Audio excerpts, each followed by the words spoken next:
부활을 믿지 않는 사두개인들은 예수님을 시험하여서 이 계대 결혼과 부활의 모순을 질문한 것이 어제 우리가 들은 내용이었습니다.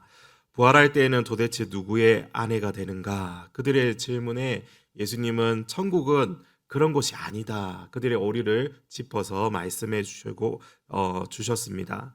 그리고 이번에는 예수님께서 그들에게 오히려 질문하시죠. 어찌하여 그리스도를 다윗의 자손이라 하느냐? 유대인들이 고대하고 기다리고 기대하던 그 메시아에 대해서 질문하시는 것입니다. 그들이 기대하던 그리스도는 다윗의 후손, 즉 이 혈통적인 이 자손이었습니다. 다윗처럼 뛰어난 인재가 민족을 다시금 일으켜 세워서 다시 한번 그 영광을 재현하기를 원했던 것이 바로 유대인들이 원하던 방식이었습니다. 마치 이스라엘의 블레셋과 주변 이방 민족으로부터 해방시켰던 이 다윗처럼 정치적이고 이 민족적인 영웅, 이 영웅으로서의 그리스도 메시아를 기대하고 있었던 것이죠. 그러나 예수님은 시편에 기록된 다윗의 말을 직접 언급하면서 그들의 생각이 잘못되었음을 또한 말씀해 주십니다. 우리 42절 말씀에 시편의 다윗이 친히 말하였으되 주께서 내 주께 이르시되 43절 내가 내 원수를 내 발등상으로 삼을 때까지 내 우편에 앉았으라 하셨도다 하였거늘. 다윗이 말하고 있는 것이 무슨 의미입니까? 다윗이 이 메시아를 주님이라고 부르고 있는 것입니다. 주께서 내 주께 이르시되, 시편의 이 말씀은 성부 하나님께서 성자 예수님에게 사실 말씀하시는 장면입니다. 하나님께서 예수님께 원수의 발등상으로 이 취하기까지 우편에 앉아 있으라 말씀하시는 것이죠. 예수님께서 마지막 날에 심판해 주러 오셔서 사단을 발 아래에 짓밟을 것을 예언하고 있는 말씀입니다. 그렇다면 이 메시아가 어떻게 다윗의 후손이 될 수 있는가? 그렇게 예수님께서 질문하시는 것이죠. 그들이 그리스도를 육신적으로 이해해 버린다면 다윗보다 먼저 존재하시는 하나님의 아들로서는 이해할 수 없게 되는 것입니다.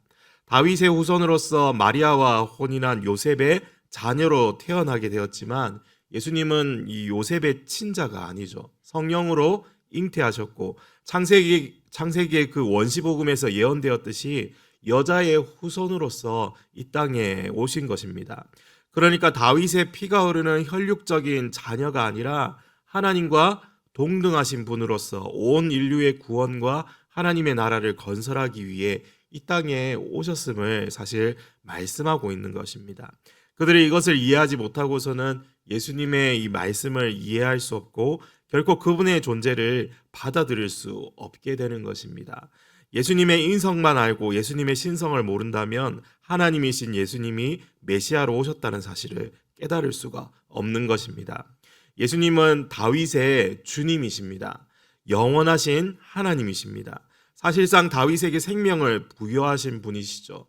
예수님은 유대인들만 구원하기 위해 오신 분이 또한 아니시죠. 온 인류, 유대인들이 차별하고 경멸했던 이방인들까지도 구원하기 위해 이 땅에 오신 것입니다. 그리고 이 이야기를 모든 백성들이 다 듣고 있었다고 합니다.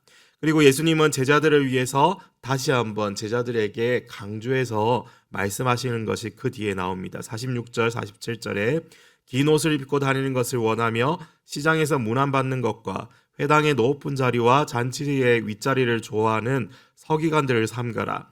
그들은 과부의 가산을 삼키며 외식으로 길게 기도하니 그들이 더 엄중한 심판을 받으리라. 사실 이러한 경고는 누가복음 11장에서도 이미 언급하셨던 것입니다. 그러나 다시 한번 반복하십니다. 그만큼 중요하다는 것이죠. 예수님은 제자들조차 아직 깨달음이 없음을 알고 계시기 때문에 계속해서 이 중요한 것들을 말씀하고 있습니다. 왜냐하면 이 뒤에 누가복음 22장에 보면 예수님께서 이 최후의 만찬, 즉 성찬을 진행하신 후에 제자들이 싸움을 하고 있죠. 누가 더 크냐 하면서 다시 한번 싸움을 벌이고 있기 때문입니다. 예수님은 서기관들과 같은 당시 종교 지도자들의 위선을 경고하셨습니다.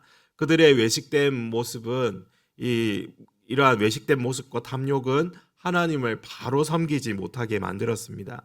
또한 자신들뿐만 아니라 다른 사람들도 하나님을 바르게 섬기지 못하게 만들었던 것이 너무나 치명적이고 중요했던 점입니다. 그래서 예수님은 그들을 본받지 말라고 여러 차례 언급하셨습니다. 하나님의 아들이신 그리스도께서 그들 앞에 있지만 그들은 예수님을 전혀 알아보지 못하고 원수와 대적으로 삼아 그렇게 여기고, 그들을 위해 이 땅에 오셨지만 그들은 회개하지 않고 도리어 책을 잡고 죽이려고 합니다. 다른 사람들의 눈을 가리고 온 세상의 주님을 밀어낸 것이죠. 마치 그 악한 포도원 농부들처럼 그들은 포도원 주인의 아들을 죽이려고 작당했던 것입니다. 예수님은 제자들에게 그들이 받을 심판이 더욱 엄중할 것이고 더 많을 것이라고 분명하게 경고하셨습니다.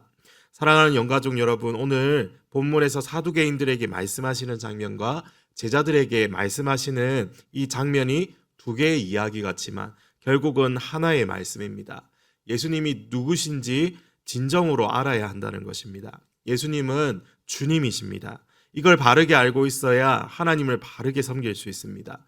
예수님은 심판하실 주님이십니다. 마지막 날의 원수를 발등상으로 삼아 밟으시며 온 세상을 다스리시는 분이십니다. 그러므로 외식과 위선을 버리고 진정으로 하나님을 섬기는 자리로 돌아가야 합니다. 예수님은 우리를 죄와 사망으로부터 구원하시기 위해 이 땅에 오셨습니다. 그런 주님을 삶의 주인으로 모시지 않는다면 결국 망하게 될 것이라고 경고하고 있습니다. 오늘 하루도 우리는 이러한 본질을 놓치지 않고 살아가는 우리 모두가 되기를 간절히 소망합니다. 오늘 하루의 삶도 주님을 주인으로 모시고 주님을 위해 살아가는 선한 청지기가 되기를 기도하며 주인의 요구에 합당하게 반응하며 살아가는 저와 여러분 모두가 되시기를 간절히 소망합니다.